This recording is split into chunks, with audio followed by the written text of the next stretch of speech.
Okay, हाँ ज़्यादा भी खर्चे नहीं। देखो भाई 14 फरवरी आ रहा है, पैसे बचाओ। पैसे बचाना बहुत ज़रूरी है। उस दिन कुछ भाई पैसे बचा के क्या करें, उस दिन समोसा चाय तो हो सकता है ना, कम से कम सुबह सुबह। दिन रात रिकॉर्डिंग करेंगे तो यही मिलेगा 14 फरवरी को, और क्या मिलेगा यार। Do you think this is your time?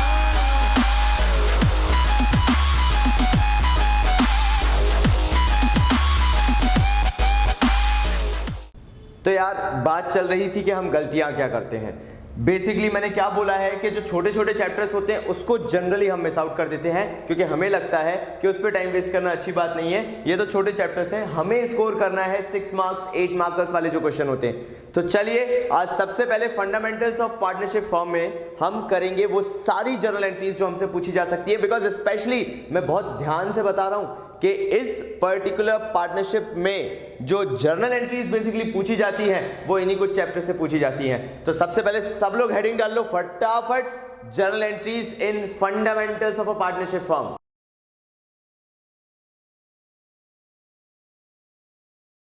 तो ये पार्टनर जो पर्टिकुलर लोन देता है पार्टनरशिप फर्म को, पार्टनरशिप बिजनेस को, इसमें उस पार्टनर को at least and minimum of 6% per annum का इंटरेस्ट मिलना चाहिए।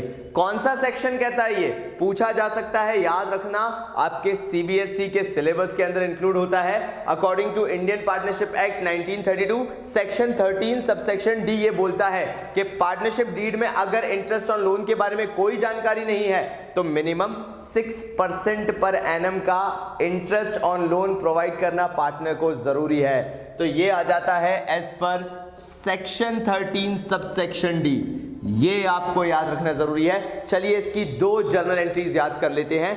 पहली जर्नल एंट्री तो है कि हम पार्टनर को इंटरेस्ट देंगे उसके लोन पे, तो क्या होगी इसकी entry? Interest on partners loan account debit to partners loan account being interest on loan provided to the partner. Narration लिख लेना, मैं फिर से आराम से बता रहा हूं। Narration being interest on loan provided to the partner, partner को इंटरेस्ट प्रोवाइड किया गया पार्टनरशिप फर्म का, क्योंकि ये इंटरेस्ट एक चार्ज होता है, पार्टनरशिप फर्म को पे करना पड़ता है, इसलिए पार्टनरशिप फर्म ने उसे डेबिट किया because debit all expenses and losses. और क्योंकि अभी पेमेंट जो है वो नहीं हुआ है, पार्टनर लोन अकाउंट में दिखा दिया गया उतना पैसा बढ़ाकर, और इसलिए उसे पार्टनर्स लोन में क्रेडिट किया गया, ये बताते हुए कि ये वैल्यू जो है वो पार्टनर लोन में जो है वो जाके एड अप हो जाएगी, लायबिलिटी और बढ़ जाएगी किसकी? पार्टनर के लोन की, पार्टनरशिप फर्म के पर्सपेक्टिव से। आराम से याद रखना, पार्टनरशिप फर्म उसके लिए लायबिलिटी और इंक्रीज हो गई क्योंकि जो लोन था उस पर और क्या चढ़ गया? इंटरेस्ट। चलो सेकंड एंट्री देखते हैं। फाइनली हमने क्या किया, जो इंटरेस्ट था पार्टनर के लोन पे उसे हमने प्रॉफिट एंड लॉस अकाउंट से डेबिट कर दिया, प्रॉफिट एंड लॉस अकाउंट से चार्ज कर दिया, प्रॉफिट एंड लॉस अकाउंट से राइट ऑफ कर दिया, जो भी बोलना चाहो हमने प्रॉफिट एंड लॉस अकाउंट से एंट्री कर ली। याद रखना जब सीबीएसई आपसे क्वेश्चन पूछना चालू करता है तो उसका सबसे पहला पर्सपेक्टिव होता है कि वो आपको कहीं ना कहीं आपके कंफर्ट जोन से उठाए और ऐसी जगह पटक दे जहां आपने सोचा भी नहीं था कभी जाने का, और होने वाला चैप्टर 1 से यही है। आपसे ज्यादा क्या कर सकते हैं, जो लेजर आपको बहुत स्ट्रांग है ना कि statement of P and L बनाना आता है, मुझे प्रॉफिट एंड लॉस एप्रोप्रिएशन आता है, वो नहीं पूछेंगे, वो पूछ लेंगे आपसे जर्नल एंट्री। तो जल्दी से ये जर्नल एंट्रीज नोट डाउन कर लो सो दैट हम इसके आगे आपको और जर्नल एंट्री सिखा सके, और जब क्वेश्चन करेंगे तो बन ही जाएगा यार। चलो भाई जल्दी चलो, चॉकलेट मिल्क पीना भाई आज। हाँ भाई, ये पर्टिकुलर जर्नल एंट्री जो मैं बताने वाला हूं ना, ये हमारा कॉन्फिडेंस लेवल टेस्ट करता है, स्पेशली बोर्ड एग्जाम्स में। जब सब कुछ करके बैठे हो ना, मतलब 100% अपना देके बैठे हो, पूरी तैयारी करके बैठे हो, कोई एक ऐसा क्वेश्चन आएगा जो स्पॉइल करके चला जाएगा पूरी मेहनत को, उसमें से ये एक होता है। ये मैं एक्सपीरियंस से बता रहा हूं कि जो interest on loan by firm to a partner लिखा है ना, ये कई जगह पूरा जो हमारी तैयारी है उसका कबाड़ा कर देता है। और उसका रीजन सुनना, यहां पे हम ये भूल जाते हैं, जनरली परसेप्शन क्या बना हुआ है चैप्टर 1 में, यार interest on loan at the rate 6% per annum होता है। बस कैसे होता है, अगर किसी पार्टनर ने लोन दे रखा है पार्टनरशिप फर्म को, तो पार्टनरशिप फर्म उस पार्टनर को इंटरेस्ट ऑन लोन देगी at the rate 6% per annum at minimum. ये चीज परसेप्शन दिमाग में बिठा के रखी हुई है, लेकिन हम ये भूल जाते हैं कि चीजें अदरवाइज भी तो पूछी जा सकती हैं। फर्म भी तो पार्टनर को लोन दे सकता है, हमारे दिमाग में तो बस एक ही चीज बैठी हुई है। इस केस में क्या होगा, अगर एक फर्म ने एक पार्टनर को लोन दे रखा है तो जब तक वो क्वेश्चन क्लियरली डिफाइन नहीं करता कि कितना इंटरेस्ट मिल रहा है, तब तक कोई इंटरेस्ट नहीं मिलेगा पार्टनरशिप फर्म को, जब तक क्वेश्चन स्पेसिफाई नहीं करता है। लेकिन फिर भी एंट्री सीखना जरूरी है। चलिए एंट्री करते हैं। चलिए देखते हैं यहां पे क्या किया।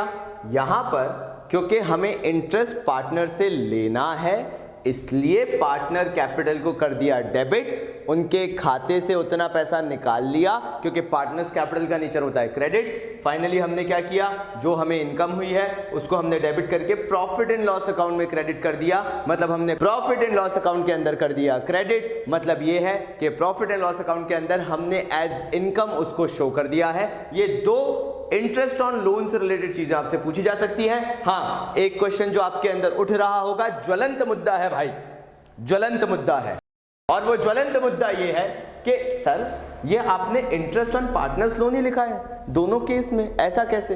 अरे भाई सिंपल सी बात है, चाहे पार्टनर को लोन दें चाहे पार्टनर से लोन ले, इंटरेस्ट तो पार्टनर के लोन पे ही है ना भाई। पार्टनर से लोन लिया तो पार्टनर का लोन है, पार्टनर को लोन दिया तो भी पार्टनर का लोन है। दोनों केसेस में इंटरेस्ट ऑन पार्टनर लोन ही लगेगा। हाँ, दोनों सिचुएशंस अलग हैं, लेकिन दोनों को लिखने का तरीका एक ही है। तो कंफ्यूज मत होना भाइयों, मैं आता हूं, जब तक कुछ पेट पूजा करके आते हैं। हम बहुत भूख लगती रहती है हम लोगों को, हमारे आप करिए जल्दी से।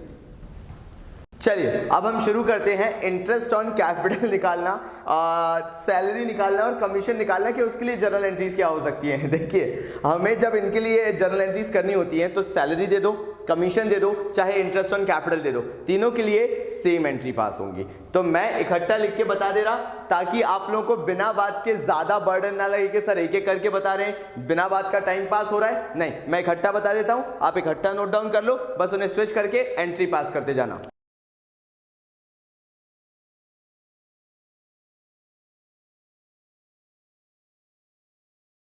चलिए तो देखते हैं इसके अंदर क्या किया मैंने। आराम से प्यार से ज्ञान लेना ताकि समझ में तो आए, दिमाग में तो घुसे कि कंसेप्ट होता क्या है। तो पहले शुरुआत करते हैं, ये करा क्या है। हमने इंटरेस्ट ऑन कैपिटल, सैलरी और कमीशन को डेबिट क्यों किया? Because what ever profit is left, देखो नेट प्रॉफिट दे दिया, प्रॉफिट एंड लॉस अकाउंट बना लिया, हमने इंटरेस्ट ऑन लोन दे दिया वहां पे। किसको दे दिया? पार्टनर को दे दिया। प्रॉफिट एंड लॉस अकाउंट में ही क्यों लिया सर आपने इंटरेस्ट ऑन लोन को? याद रखना, इंटरेस्ट ऑन लोन जो होता है वो एक चार्ज होता है। चार्ज का मतलब ये होता है आप चाहो ना चाहो आपको इंटरेस्ट ऑन लोन तो देना पड़ेगा, अब चाहे वो पार्टनर हो चाहे वो आउटसाइडर हो। और जब भी कोई चीज चार्ज होती है, कोई भी चीज हो, सैलरी हो, कमीशन हो, कोई भी चीज हो, यहां लिखी हुई कोई भी चीज हो, अगर चार्ज हो जाती है, याद रखना चार्ज मतलब कंपल्सरी पेमेंट या कंपल्सरीली यू हैव टू पे। अगर कोई भी ऐसी चीज है जो कि CHARGE चार्ज बोल दी जाए तो उसका मतलब क्या है? यू हैव टू पे इट नो मैटर व्हाट, देनी ही पड़ेगी। और इस केस में आपको उसे कहां डालना पड़ता है? प्रॉफिट एंड लॉस अकाउंट में, because profit and loss account के अंदर सारी चीजें वो जाती हैं, एक्सपेंसेस की बात कर रहा हूं, जिनको आपको चार्ज करना ही है, देना ही पड़ेगा, आप उससे अपनी जान नहीं छुड़ा सकते हो। यहां पर क्या हो रहा है, नेट प्रॉफिट जब आ गया, जब सारे एक्सपेंसेस को हमने माइनस कर दिया, उसके बाद जो शुद्ध लाभ हमारे पास बचा, हम उसके साथ क्या कर रहे हैं? एप्रोप्रिएशंस कर रहे हैं, मतलब डिस्ट्रीब्यूशन कर रहे हैं, सैलरी कमीशन इन सब के फॉर्म में, जो भी पार्टनर्स के बीच में पार्टनरशिप डीड के अंदर डिसाइड हुआ है। क्या किया सबसे पहले?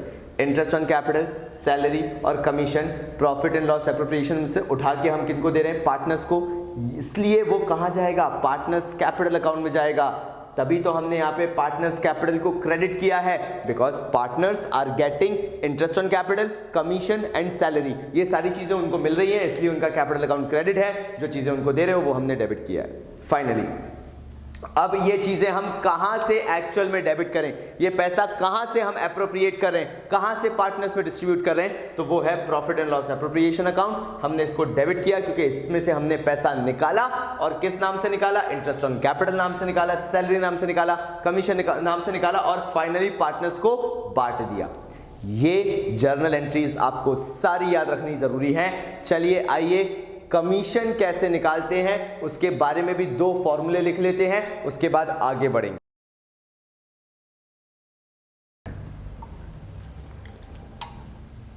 चलिए कुछ और डिस्कशन भी कर लेते हैं, और वो है रेंट पे टू अ पार्टनर और पार्टनर्स करंट अकाउंट का। सर आपने बोला जितनी भी एंट्रीज सिखाई हमें, हमने सीख ली, हमने लिख भी ली, हमने नोट डाउन भी कर ली। भाई इतना बढ़िया लगता है ना, मुझे इमेजेस भेजी जाती हैं, आप लोग मुझे पिक्स भेजते हैं, सर देखिए, आप बोलते हो ना रिकॉर्ड कर रहे हो जब आप, तो कि भाई पॉज करो और लिखो, देखिए हम बनाते हैं नोट्स, बहुत अच्छा लगता है। और अगर आप लोग ऐसा करते हो तो मैं चाहूंगा डेली बेसिस पे, सीरियसली बोल रहा हूं डेली बेसिस पे, अगर तुम लोग मेरे सीरियसली स्टूडेंट्स हो ना, तो एक काम करना चालू कर दो। मैंने बोला है इंस्टाग्राम पे फॉलो करो, वहां पे जो भी नोट्स बना रहे हो तुम लोग, मेरे पास डीएम आ जाने चाहिए कि सर देखिए हम नोट्स बना रहे हैं। एंड बिलीव मी, मैं हर एक इंसान जो मुझे इंस्टाग्राम करेगा, डीएम करेगा, मैं उसको रिप्लाई करके जरूर बताऊंगा कि हाँ भाई तुमने बहुत अच्छा काम किया, you made team commerce Baba feel proud. तो जरूर नोट्स बनाओ और जरूर मेरे साथ शेयर करो, और मुझे बताओ तुम लोग कब बैठ के मेरा वीडियो देखते हो, तभी तो मजा है यार इस पढ़ाई का, तभी तो एंजॉयमेंट है। चलो तो मैं क्या यहाँ पे डिस्कस करने वाला हूं। सर आपने दो चीज नहीं बताई, एक तो rent paid to a partner का क्या होता है। देखो भाई सुनो, अगर हम पार्टनर को रेंट पे कर रहे हैं तो पार्टनर को भी हम वैसे ही ट्रीट करेंगे, भाई तू भी कोई दूसरा ही इंसान है, तेरे को हम रेंट पे कर रहे हैं ना। अब ऐसा तो है नहीं कि रेंट तुम्हें दिया है तो तुम कोई खास चीज हो या कोई खास इंसान हो।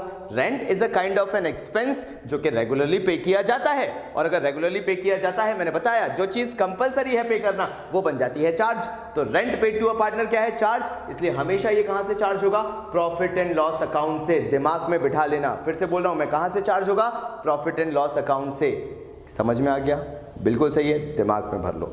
सेकंड चीज, सर ये करंट अकाउंट आपने क्यों यूज नहीं किया, हमारी मैम जो है या हमारे सर जो है वो तो करंट अकाउंट से करवाते हैं। भाई देखो एक उसूल बना लो, जब तक क्वेश्चन में स्पेसिफाइड नहीं है कि पार्टनर्स कैपिटल अकाउंट फिक्स्ड है, फिर से बोल रहा हूं धीरे धीरे दिमाग में उतारना, आराम से पॉज ले लो, आराम से सुकून से, हाँ एकदम गहरी सांस लेके बैठ जाओ, एक बार लंबी सांस खींचो, हाँ ये हुई ना बात। फिर से, अगर क्वेश्चन स्पेसिफाई नहीं करता है कि सर ये पार्टनर्स कैपिटल इसमें फिक्स्ड हैं, तो माना जाता है कि पार्टनर्स कैपिटल फ्लक्चुएटिंग है। फ्लक्चुएटिंग मतलब पार्टनर्स कैपिटल अकाउंट के अंदर सारे एडजस्टमेंट्स कर सकते हो। वाओ, अब जब सारे एडजस्टमेंट्स पार्टनर्स कैपिटल में ही कर सकते हो तो करंट क्यों बनाओगे भाई, कोई सेंस थोड़ा ना बनता है करंट अकाउंट बनाने का। So no need of making current account. अच्छा सर ऐसा दिया रहेगा कि पार्टनर्स कैपिटल फिक्स्ड है, नहीं बेटा कई बार नहीं दिया रहेगा, उसके लिए थोड़ी बुद्धि चलानी पड़ेगी। कैसे, एक और तरीका, मतलब अगर आप सोच के देखो ना तो एक और तरीका है, कभी कभार अगर कुछ बैलेंस शीट उठा के देखोगे ना पार्टनरशिप के अंदर, तो उसमें बैलेंस शीट में पार्टनर्स कैपिटल के बैलेंसेस भी दिए रहते हैं और करंट अकाउंट के बैलेंसेस भी दिए रहते हैं। वो सिचुएशन सीधे सीधे चीख चीख के बोल रही है, क्यों मेरी एक्टिंग भी की है ना किसी ने ऐसे चीख चीख के। अच्छा तो भाई वो चीख चीख के बोलेगा क्या कि भाई पार्टनर्स कैपिटल अकाउंट फिक्स्ड है, तभी तो करंट अकाउंट ओपन करके रखें। तो उस सिनेरियो में पार्टनर्स करंट अकाउंट बना लेना। क्या ये चीजें समझ में आ गई? ठीक है भाई। सर एक और चीज मिस आउट है यार, अगर इंटरेस्ट ऑन कैपिटल चार्ज हो गया तो देखो भाइयों, यही तो मैं तुम लोग की जो थिंकिंग है वो खोल रहा हूं। कैसे, सुनो जरा ध्यान से। पार्टनर्स कैपिटल अकाउंट के अंदर हम इंटरेस्ट ऑन कैपिटल तो देते ही देते हैं, ठीक है। अब एक बात सोचना, अगर इंटरेस्ट ऑन कैपिटल को हमने चार्ज ट्रीट कर दिया, मैं सीधी सीधी बात पहले ही सिखा चुका हूं यार, ज्यादा देखो बिना बात की बातें नहीं, सीधी सी बात है। अगर पार्टनर्स कैपिटल अकाउंट के अंदर इंटरेस्ट ऑन कैपिटल जाने ही जाना है, चार्ज जैसे जाएगा तो प्रॉफिट एंड लॉस अकाउंट से एडजस्ट होके जाएगा। अगर चार्ज नहीं है, पार्टनरशिप ने उसे चार्ज नहीं बोला है, तो प्रॉफिट एंड लॉस एप्रोप्रिएशन से होके जाएगा। सिंपल। वो तो दूसरी एंट्री की थी ना इंटरेस्ट ऑन कैपिटल वाली, हमने उसे प्रॉफिट एंड लॉस एप्रोप्रिएशन से दिखाया था, याद है? P and L appropriation to interest on capital करके। वो पी एंड एल एप्रोप्रिएशन की जगह सिर्फ क्या लिखा जाएगा, profit and loss account debit to interest on capital. और ये क्यों कर देंगे? क्योंकि वो चार्ज है। खत्म कहानी। सारे doubt clear?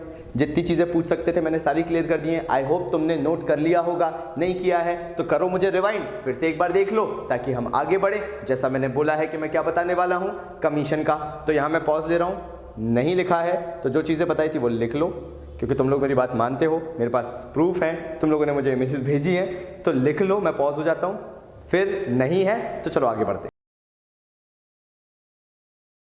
Before charging commission, यार दो तरीके से क्वेश्चन कमीशन को लेके आता है। एक लाइन लिखी होगी बिफोर चार्जिंग कमीशन, एक लाइन लिखी होगी आफ्टर चार्जिंग कमीशन। अब यार मेरे एक बहुत अच्छे स्टूडेंट ने मेरे से कमेंट्स में एक चीज पूछी थी, सर हमें यह भी बताओ कि अगर इससे रिलेटेड कोई क्वेश्चन आता है तो वो कितनी वैरायटी में पूछा जा सकता है। देखो, बिफोर चार्जिंग कमीशन का मतलब है कि सिंपली आंसर निकाल लो। कैसे आंसर निकालोगे? देखो, आप लिखोगे नेट प्रॉफिट, बस net profit into rate of commission upon 100 करके आपका कमीशन आ जाएगा। सिंपली अगर before charging any such commission दिया है तो ज्यादा दिमाग लगाओ ही मत, सीधे सीधे आंसर निकाल दो, आंसर निकल आएगा। लेकिन हाँ, एक और चीज हो सकती है कि क्वेश्चन बोल दे बिफोर की जगह आफ्टर चार्जिंग कमीशन, तो आफ्टर चार्जिंग कमीशन में क्या करोगे भाई इस केस में? मतलब प्रॉफिट आफ्टर चार्जिंग सच कमीशन जो है उसके बाद वाले प्रॉफिट पे कमीशन लगाओ। यहां पे क्वेश्चन ये बोलेगा कि एक पार्टनर था जिसको आप कमीशन देंगे after charging such commission and salary, तो आप सैलरी का फिगर तो क्वेश्चन में दिया रहेगा। सैलरी का फिगर सबसे पहले नेट प्रॉफिट से माइनस करोगे, जो भी प्रॉफिट बचेगा उस पे क्या करोगे? जो मैं फॉर्मूला बताने वाला हूं वो लगाओगे। मतलब कई बार कंफ्यूज करने के लिए आपको क्या बोल सकते हैं, आप सामने वाले पार्टनर को कमीशन दोगे after charging salary and such commission, या दूसरी तरीके से जो मैंने बोला है लाइन आप उसको लिख सकते हो। मैं एक बार फिर से धीरे धीरे बोल देता हूं। Partner will be allowed interest on capital, ठीक है, 10% पर एनम, 5% पर एनम, वो हो गया। फुल स्टॉप के बाद क्या बोलेंगे? सुनना ध्यान से। Partner will be allowed 10% commission after charging such commission and salary.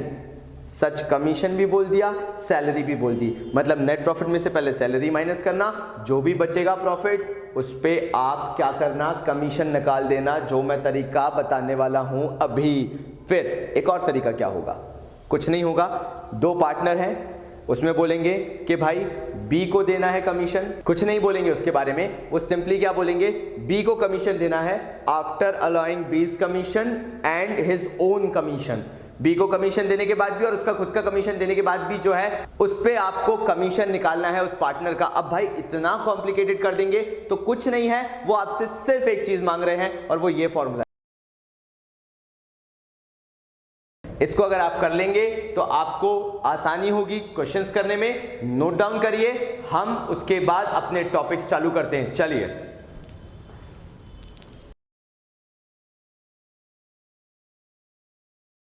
तो भाई क्या किया गया यहां पे? देखिए, हमने एक बार फिर से profit and loss appropriation account आपको बनाने के लिए सोचा समझा कि आपके लिए ये चीज लानी चाहिए। सिर्फ एक बार मेमोराइजेशन है, कुछ नहीं है, 2 मिनट दे दो ताकि दिमाग में घुस जाए कि profit and loss appropriation account कैसे बनाया जाता है। अब यहाँ पे अगर आप एक चीज नोटिस करो तो वो ये है कि हमने यहाँ पे फॉर द ईयर एंडेड नहीं लिखा है, जो कि आपको लिखना है फॉर द ईयर एंडेड, जो भी साल यहाँ पे हो। That is something very important, इसलिए मैं बोल रहा हूं। पहले हेडिंग डालोगे profit and loss appropriation account, उसके नीचे जो भी साल है फॉर द ईयर एंडेड 31 मार्च 2017, 2018 जो भी हो वो लिखेंगे। उसके बाद P&L एप्रोप्रिएशन बनाना चालू करेंगे।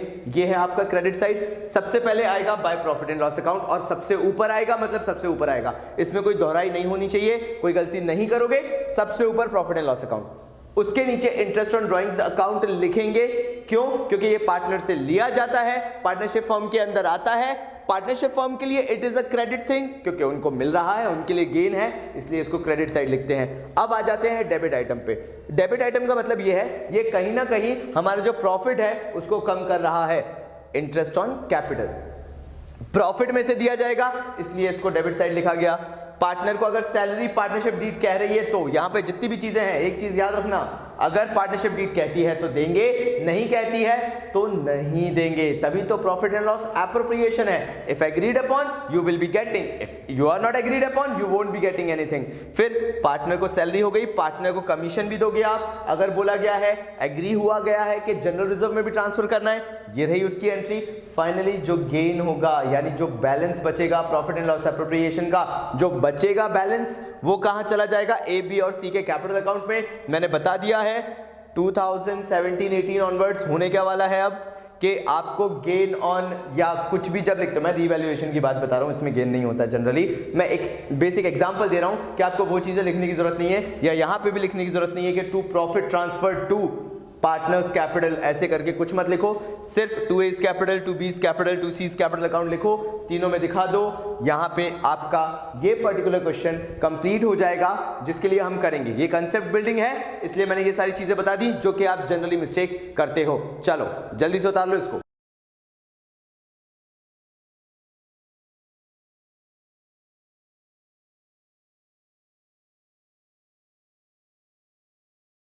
इंटरेस्ट ऑन ड्राइंग्स, चलिए इंटरेस्ट ऑन ड्राइंग्स डिस्कस करते हैं।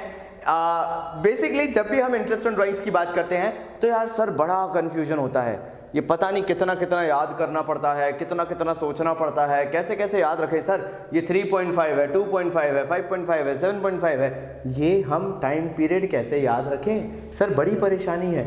मैं तुम लोगों को इंटरेस्ट ऑन ड्राइंग्स यहाँ पे जो सिखाने वाला हूँ ना, वो एक ऐसा तरीका सिखाऊंगा जिससे फिर वही चीज़ तुम लोग उसे कंसेप्चुअली सीख जाओ, मेमोराइज नहीं करना पड़े। अकाउंट्स ऐसा सब्जेक्ट नहीं है बेटा, यहाँ पे हम जब 90% टारगेट करते हैं तो इसका सिंपल सा मतलब है हर एक कंसेप्ट क्रिस्टल क्लियर हो। आपको समझना पड़ेगा कि हम किस तरीके से कंसेप्ट्स को लर्न कर सकते हैं। जैसे यहाँ पे पर्टिकुलरली हम सबसे पहली चीज लेके आते हैं इंटरेस्ट ऑन ड्राइंग्स जो एनुअली होती है। तुम लोग को समझाने के लिए लेट्स टेक फ्रॉम 1 जन 2017 31 दिसंबर 2017 तक कैसे याद रखें। मान लो पहली कंडीशन, अगर हमने ड्राइंग्स जो की हैं वो पूरे साल भर की है, हर महीने निकाला है और हर महीने की पहली तारीख को निकाला है, ठीक है, तो आपको याद रखना है पहली बार कब ड्राइंग की होंगी और आखिरी बार कब ड्राइंग की होंगी। बस इतना याद रखोगे आपका पूरा आंसर चला आएगा। कैसे आएगा देखना। सबसे पहले तो आप क्या करोगे, अगर आपको क्वेश्चन में ड्राइंग्स पर मंथ दिया हुआ है तो आप उसे कर दोगे मल्टीप्लाइड बाय 12, ठीक है, ताकि आपको 12 महीने की वो ड्राइंग्स मिल सके जिस पे आपको इंटरेस्ट लगाना है। उसके बाद होगा रेट, तो आप कर दोगे रेट अपॉन 100, वो भी कोई टेंशन नहीं लग रहा मेरे हिसाब से। तो ड्राइंग्स आपने लिख दिया, जो भी इंटरेस्ट ऑन ड्राइंग का रेट है 7, 8, 9% जो भी है वो आपने लिख दिया, इनटू सर यहां दिक्कत चालू होती है कि मंथ कितने ले, क्योंकि अपॉन 12 तो हमें आता है कि डिवाइड बाय 12 करेंगे, लेकिन सर ये ऊपर क्या लें वो समझ में नहीं आता है। तो चलिए इसको समझना चालू करते हैं। जैसे मैंने बोला कि अगर आप नोट डाउन कर लो कहीं पे जो करना है, क्योंकि मेरे पास बोर्ड बहुत लिमिटेड होता है तो मैं चाहता हूं कि आप कुछ मेरे साथ भी मेहनत करें। तो सबसे पहले हेडिंग डाल लो, if drawings are withdrawn in the beginning of every month. मैंने बहुत आराम से बोला है ताकि आप इस चीज को लिख लो, ठीक है। अगर लिख लिया है तो क्या करेंगे देखो जरा। पहली बार आप कब विड्रॉ करोगे 1 जनवरी को। तो मुझे एक बात बताओ, 1 जनवरी के बाद कितने महीने बचते हैं लास्ट डेट तक जो है 31 दिसंबर तक। बिल्कुल सही बोल रहे हो, 12 महीने बचते हैं कि नहीं बचते हैं, 12 मंथ्स, ठीक है। आखिरी बार कब विड्रॉ करोगे, क्योंकि कसम तो खाइए first day of every month, तो आखिरी बार कब विड्रॉ करोगे आखिरी महीने में। और कौन सी तारीख को, पहली तारीख को, क्योंकि आप ही ने हेडिंग डाली कि first day of every month, तो 1 दिसंबर को। उसके बाद कितना महीना बचेगा साल एंड होने में, 1 मंथ बचेगा। टोटल कितने महीने हुए, 13 मंथ्स हुए। एवरेज निकालना है ना, एवरेज टाइम पीरियड, तो आप क्या करोगे 13 डिवाइडेड बाय 2 कर दोगे, तो ये एवरेज जो टाइम पीरियड निकलेगा वो आएगा 6.5 का, और यहां पे आप लिख दोगे 6.5 बाय 12। ये पहला तरीका हो गया, ठीक है। यहीं पे मुझे पॉज करो, 2-3 गहरी सांसें ले लो ताकि कंफ्यूजन ना हो। दूसरा, अब ये आप मेरे साथ करो वरना मजा नहीं आएगा। जब तक आप मेरे साथ नहीं करोगे तब तक कोई मजा नहीं है, तो चलो यार करते हैं। दूसरा, अगर आपने मुझे पॉज करके वापस आगे प्ले कर दिया है तो हम अब इसकी दूसरी कंडीशन करेंगे। लिखो जरा जल्दी से कॉपी में, if drawings are made in the middle of every month, हर महीने के मिड में हमने निकाला है, तो पहली बार कब निकाला होगा हमने, पहली बार साल शुरू होने पे 15 जन को निकाला होगा। अगर 15 जनवरी से मैं गिनना चालू करूं तो दिसंबर 31 तक, आराम से पॉज करो और गिनो महीने कितने होंगे। मेरे हिसाब से 11.5 महीने होंगे, क्योंकि अभी आधा महीना ही बीता है पूरे साल में, तो 11.5 मंथ्स। साल के मिड में ही निकाल रहा हूं हर बार में, तो आखिरी बार कब विड्रॉ करूंगा 15 दिसंबर को। उसके बाद 31 दिसंबर तक कितने दिन बचेंगे? 15 दिन, मतलब आधा महीना, 0.5 मंथ्स। टोटल कितने महीने हुए भाई? 12 महीने, 12 मंथ। एवरेज टाइम पीरियड निकालना है, 12/2 कर देंगे, 2 6 12। यहां पे क्या आंसर आ जाएगा आपका? 6/12, अगर drawings in the middle of every month है। चलो जल्दी से नेक्स्ट करते हैं। फिर थर्ड लिखोगे आप इसके अंदर, जल्दी से नोट करो, आराम से बोल रहा हूं मैं। If drawings are made at the end of every month, तो क्या करें? चलो करके देखते हैं यार, टेंशन थोड़ा ना है। इसको हटा देते हैं, निकालते हैं इसको। Drawings are made at the end of every month, पहली बार आपने कब करी होगी? हाँ भाई, तो 31 जैन को की होगी। 31 जैन से लेके आखिर तक गिनो, 31 दिसंबर तक कितने महीने होते हैं? मेरे हिसाब से तो 11 महीने होते हैं, ठीक है। आखिरी बार कब विड्रॉ करोगे? 31 दिसंबर को, बिल्कुल सही है भाई, eight the end of every month है ना, तो आखिर बार 31 दिसंबर को करोगे। कितने महीने बचते हैं? 0, आ गए 11 मंथ। टोटल में 11/2, कितना टाइम पीरियड आएगा? 5.5, इसलिए हम यहां पे लिख देंगे 5.5, ठीक है। पॉज कर लो, मेरे को आराम से लिख लो, कोई दिक्कत नहीं। पूरा चैप्टर रिवाइज करना है, तुम्हारे पास भी टाइम है, मेरे पास भी टाइम है। जिनको वीडियो लंबा लगता है वैसे ही वो वीडियो इनके लिए है नहीं।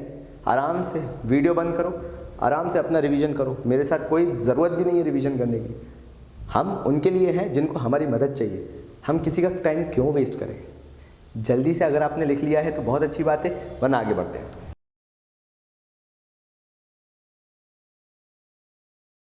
31 दिसंबर 2017 कर देता हूं, एक साल पूरा दिख रहा है।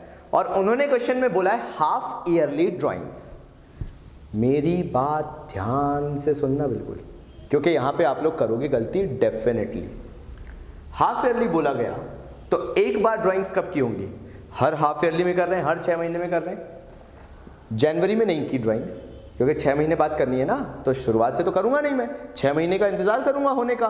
तो जनवरी में नहीं करूंगा, फरवरी में नहीं करूंगा, मार्च में नहीं करूंगा, अप्रैल में नहीं करूंगा, मई में भी नहीं करूंगा, जून के लास्ट में करूंगा, at the end of each half yearly. तो मेरी पहली जो ड्राइंग हुई वो 30 जून को हुई। मैं यहां पे लिख रहा हूं, ठीक। इस दिन मैंने पैसा निकाला, और आपको तो मालूम है जिस दिन पैसा निकाला उस दिन से ड्राइंग्स पे इंटरेस्ट लगेगा। तो 30 जून के बाद इंटरेस्ट लगना चालू हो जाएगा। जैसे ही 1 जुलाई लगेगी उस दिन से, उस तारीख से इंटरेस्ट लगना चालू हो जाएगा। चलिए देखते हैं कितने महीने का इंटरेस्ट लगा।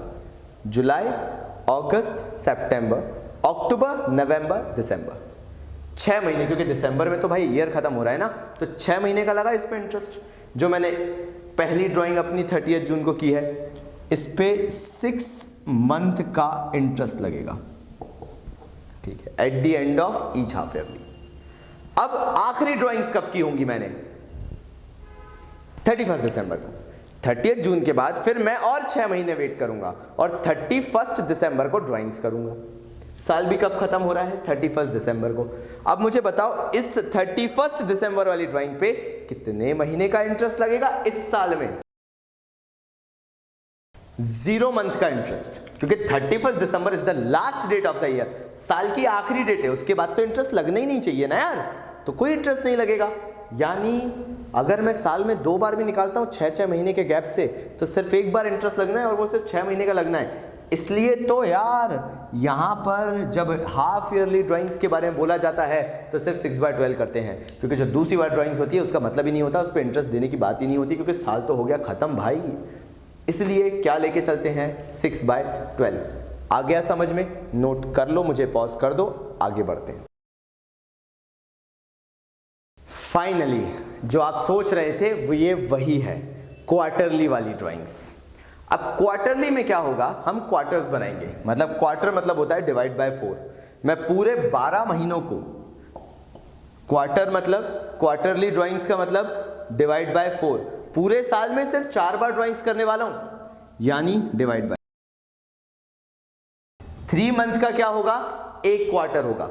तो ये आपको याद रखना जरूरी है कि जब हम इसको सॉल्व करना चालू करेंगे तो हम 3-3 महीने के क्वार्टर बना लेंगे और उसके हिसाब से करेंगे। चलिए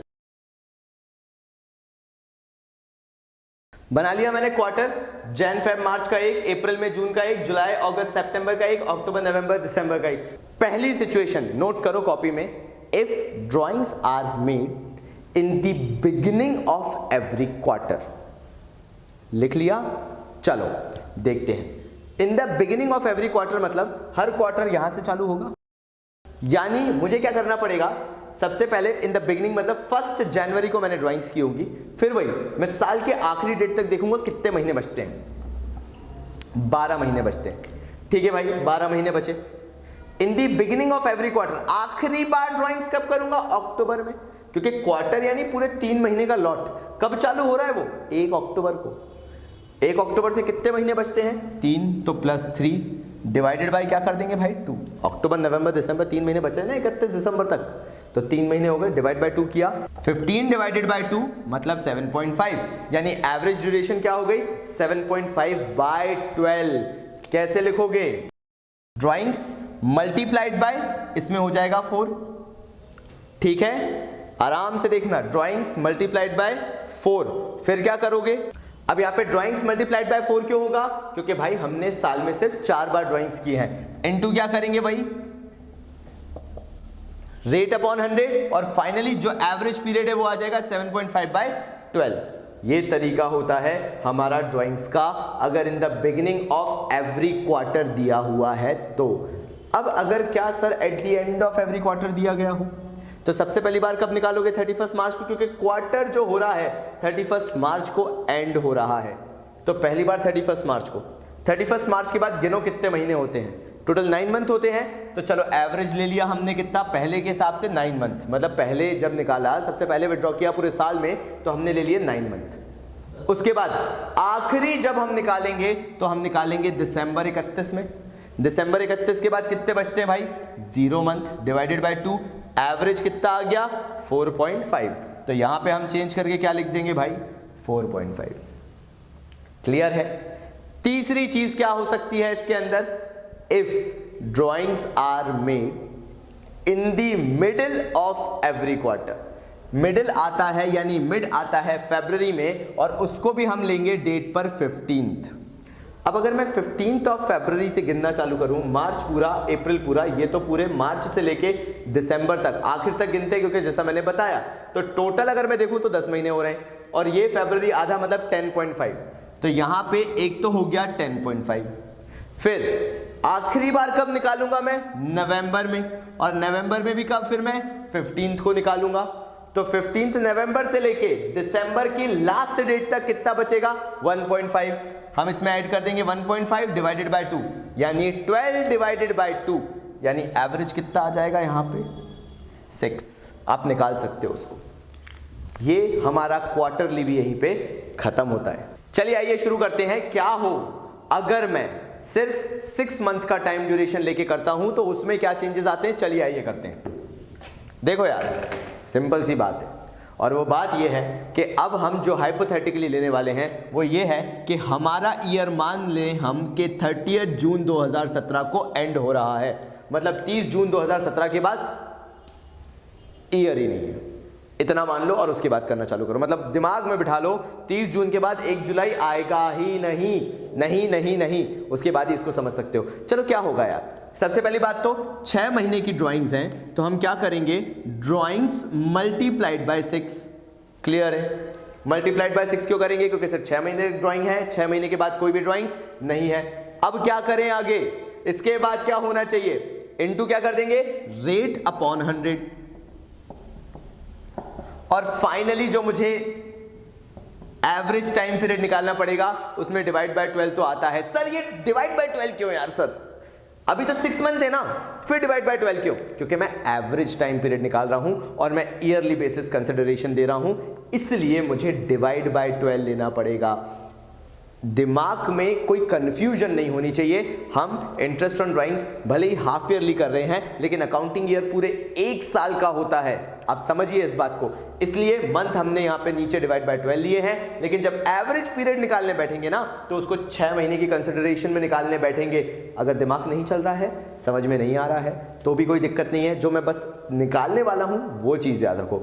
हर केस में ये याद रख लो, इंटरेस्ट ऑन ड्राइंग्स के लिए डिवाइड बाय 12 ही करना है। चलो कैसे करेंगे देखते हैं क्या हो सकता है। नोट करो जल्दी से, if drawings were made on the first day of every month, 6 महीने के लिए, यानी आगे लिख देना फॉर 6 मंथ। तो पहली बार ड्राइंग कब की होगी? 1 जनवरी को। जब 1 जनवरी को ड्राइंग्स की होंगी तो 1 जनवरी से लेके 30 जून, क्योंकि हमारा आखिरी है, तो हमारे पास कितने महीने बचेंगे? 6 मंथ। और फिर आखिरी बार कब करो? क्योंकि 30 जून को तो हम मान के चल रहे हैं कि हमारा टाइम ड्यूरेशन खत्म हो रहा है, तो 30 जून से पहले पहले आखिरी बार कब करोगे? 1 जून को। तो हमने लिख दिया यहां पे 1 जून। ठीक है भाई, 1 जून लिखा। 1 जून से 30 जून तक कितने टाइम? 1 मंथ। टोटल निकाला, हमारे पास 7 मंथ्स आए। डिवाइड बाय 2 किया तो हमारे पास एवरेज टाइम पीरियड क्या आ गया? 3.5 का। तो यहां पे क्या आ जाएगा? 3.5। ये हो गया पहला तरीका। नोट डाउन करो, मुझे कर लो पॉज। अब मैं इसके आगे बताता हूं। अब हम क्या करेंगे, नोट करेंगे इसमें सेकंड तरीका। नोट करना चालू करो। If drawings were made in the middle of every month for 6 month. Drawings middle of every month की गई है 6 महीने के लिए लगातार, यानी 30 जून तक। पहली बार कब की गई होंगी जल्दी से बताओ यार? 15 जनवरी। 15 जनवरी को की गई। 15 जनवरी को जो की गई है, उसके बाद अगर आप देखते हो तो फरवरी पूरा है, मार्च पूरा है, अप्रैल पूरा है, मई पूरा है, जून पूरा है, लेकिन जनवरी तो सिर्फ आधा था, इसलिए 5.5 मंथ होंगे।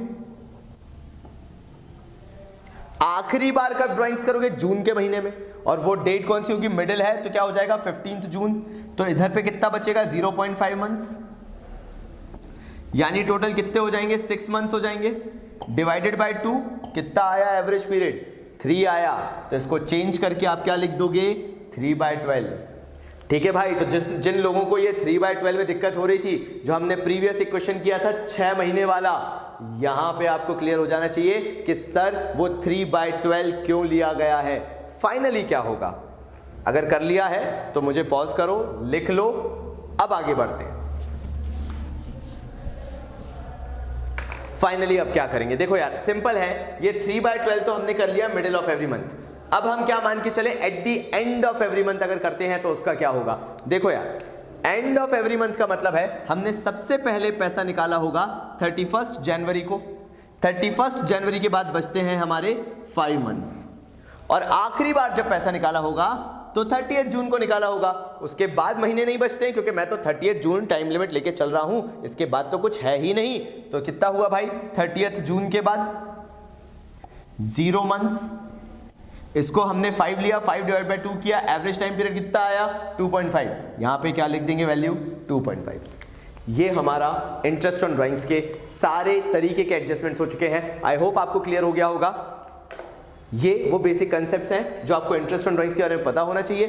कंसेप्चुअली मैंने क्यों बताया कि ऑल ऑफ अ सडन अगर एक क्वेश्चन आ जाता है तो आपको ये करना आना चाहिए। चलिए मान लीजिए अगर कुछ रैंडमली ही दिया है, तो उस केस में क्या करेंगे वो भी निपटा लेते हैं। पहले ये नोट डाउन करो, फिर चालू करते हैं। चलो यार,